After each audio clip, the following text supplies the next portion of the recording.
Rain pounded against the hospital windows as Emily tightened her worn-out cardigan around her shoulders. She was a young nurse, only 26, working double shifts just to keep up with her student loans and her mother's medical bills. Most days, she didn't even have time for dinner. But no matter how tired she was, Emily always smiled for her patients. That's why she noticed him. Mr. Jameson. He was older, frail, and carried a sadness in his eyes that weighed heavier than his illness. A widower, the other nurses whispered. Heart failure, no family left. A man who had everything once, but nothing now, except time slipping away. Emily didn't know his whole story, but she knew loneliness when she saw it. And so, instead of rushing past, she would sit with him on her breaks, sometimes sneaking him a cup of tea, sometimes just holding his hand while he dozed. One evening, as she adjusted his oxygen tube, he looked at her with a surprising intensity. Emily, he whispered, his voice rough but clear, I don't want to die alone.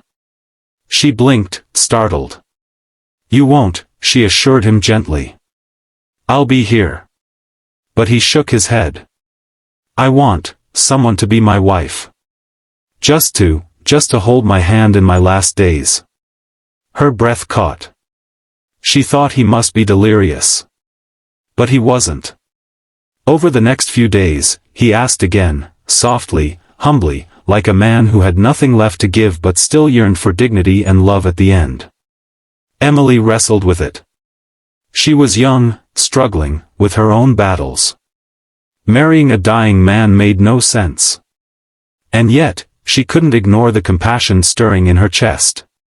She saw not a patient, not a burden, but a human being longing for kindness in his final chapter.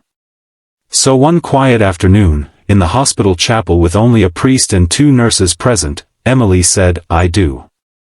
No flowers, no gown, just sincerity. She slipped a simple band onto his finger, and he smiled with tears in his eyes, whispering, Thank you for giving an old man peace.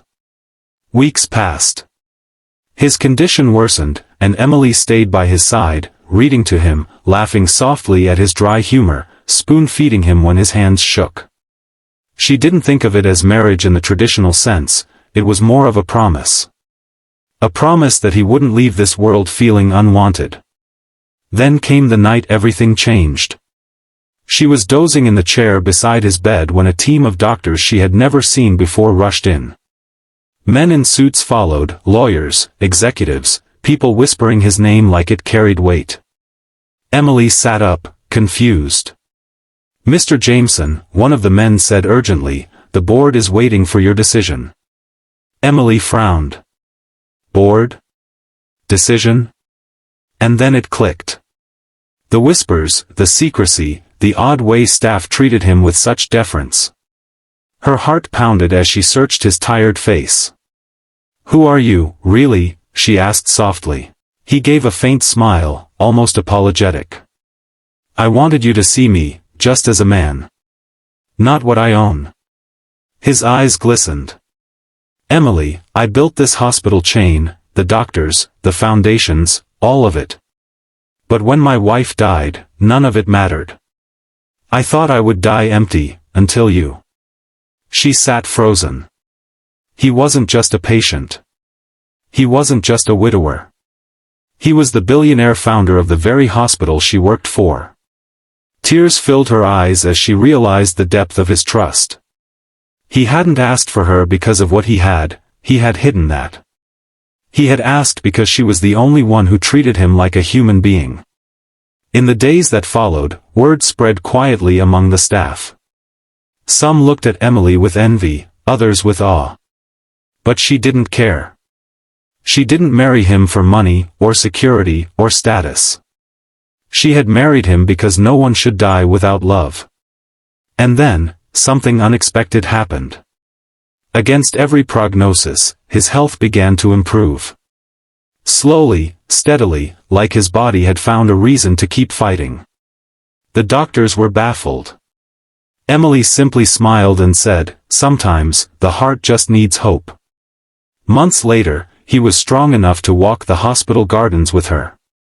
His hand gripped hers firmly now, not weakly. And one evening, as the sun set over the city skyline, he whispered, "You gave me more than life, Emily. You gave me a reason to live again."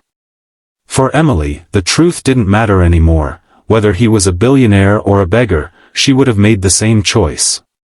Because love, in its purest form, isn't measured by wealth or time. It's measured by the kindness we give when no one is watching. And so, the young nurse who thought she had nothing, and the widower who thought he had lost everything, found in each other the one thing money could never buy: companionship, healing, and a second chance at love.